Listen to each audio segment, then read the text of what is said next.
So initially, I was going to do this as like two videos in one because A, I had forgotten to talk about this news earlier, and there really wasn't much I could say about it. And also, we had a trailer drop that just made me go, okay, again, that's really cool, but I don't really have anything I can do as a whole video. So I decided to mash, and they're both Netflix news. That's the connective tissue. So I decided, hey, how about I do a video talking about both Terminator Zero, the name of the upcoming anime coming in August, and the new trailer for Ultraman Rising. So we're going to talk about Terminator and Ultraman in one fell swoop. Figured that would probably work the best because there really wasn't much I could say in it for both subjects that could fit a whole video. So it's one of those classic I'm gonna kill two birds with one stone kind of scenarios. So here we go. So this let's talk about Terminator Zero first. Terminator Zero, I forgot was gonna happen. I heard the announcement and then I was like, oh cool, Terminator anime. Let's see when that comes out. And then we got stills the other day, an announcement as well as a story plot. And they're dropping it on August 29th. Isn't that cute? Judgment Day. August 29th, Judgment Day.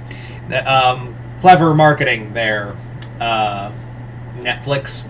But no, basically, the animation from what we saw of the imagery looks really cool. I am totally down for us to doing the like Terminator has always lended itself to anime and has been a major inspiration in like cyberpunk and other animation. So it would stand to reason that like Terminator would work best as an anime, honestly. So to have that is in like actual anime is really cool. So I'm very excited about it. Now, the other thing you have to keep in mind is that they are basically making this a horror anime, and that's what really got me really interested.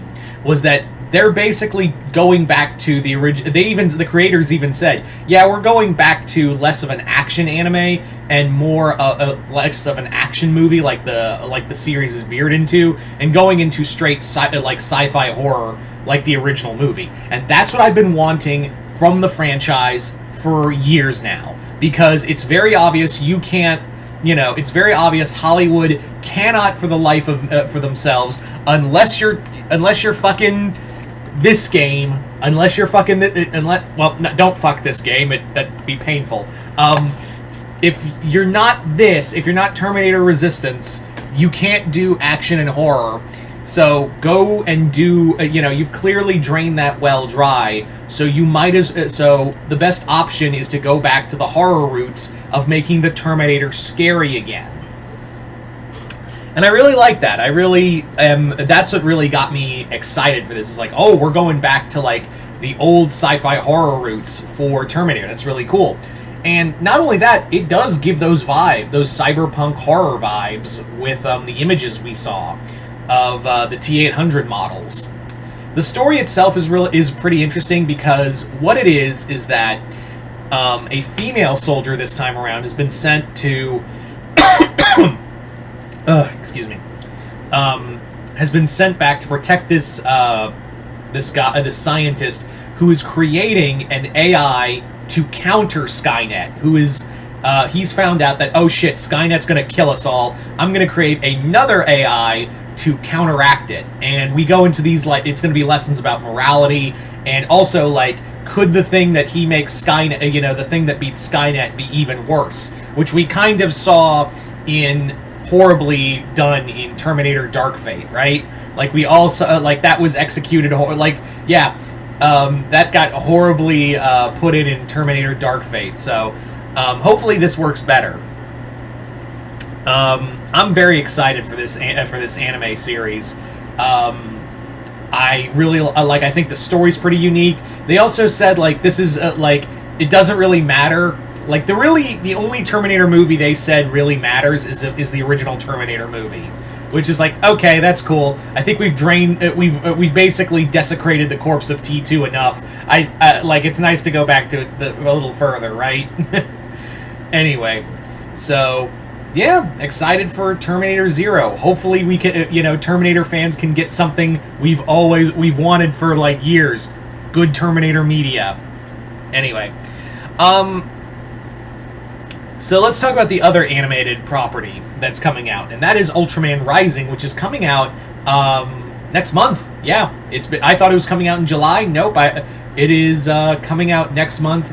Ultraman Rising looks really adorable. I'm just gonna say that, and the animation looks so damn good. I know some people are bitching and moaning about like, oh, this Ultraman anime is too kiddie. Excuse me? Do you know? Like, do you guys remember what who Ultraman was supposed to be for kids? And oh yeah, but Ultraman was always dark and stuff. Yeah. You don't think this will be either? Like, you don't think, like, there's some clear like scenes in here in this trailer that made me go, oh, we're gonna, have that kind of little bit of edge to it with the kid stuff. So I don't know why people are complaining that it's too kiddie. It's like people forgot that the Ultraman franchise is for kids. And also, you can do cool stuff for a kid's property. I mean, the animation studio, I think, were the people the creative team behind this did have a hand in Spider-Verse. So I think they're going to be talking about more adult themes through an animated film. So slow your roll real fast. The story looks adorable. Like, it just looks incredibly adorable. Of this idea of this superhero who I think they've mentioned that this is supposed to be like Shin Hayata's son, like how they did in the Ultraman anime. This does not have any correlation, by the way. It's just it's another relation to Shin Hayata, and the son is a baseball star, as well as like he's the new Ultraman. He took over for his dad. And we also get some quick shots of some original monsters. Someone said they saw Bemular. Definitely saw Naranga. Yeah, Naranga was definitely in there.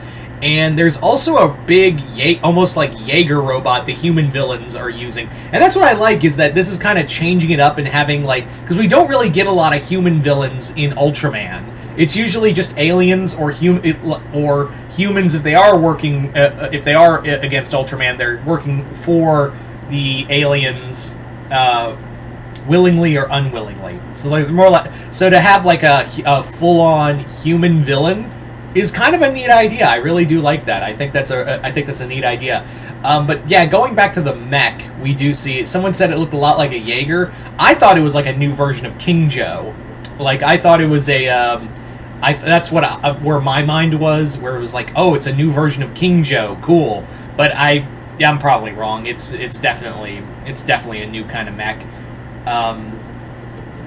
But yeah, it looks super. The animation looks so fucking crisp. I think this is a very well animated. I think this is going to be a very well animated film. Everything just looks so bright, as well as just fluid. I love this thing on animation alone, but hopefully this if you've read a Spawn comic, then you know that just because something looks good doesn't mean the writing's going to be good either. So hopefully the writing of this movie will be good, which I'm putting my money on that it will be. So yeah, some Netflix. Every time I think about getting rid of you, you come in with more stuff that I want to check out. So yeah, damn it, Netflix. It's like that old saying. Just when I think I'm out, they pull me back in. Anyway, so you guys tell me in the comments below, what did you guys think of both the news for Terminator Zero and Ultraman Rising? Are you guys excited for it? Are you guys not? Just comment below, let me know. Other than that, hope you all enjoyed this. I'm Mr. Multiverse. I'll see you next time in the Multiverse.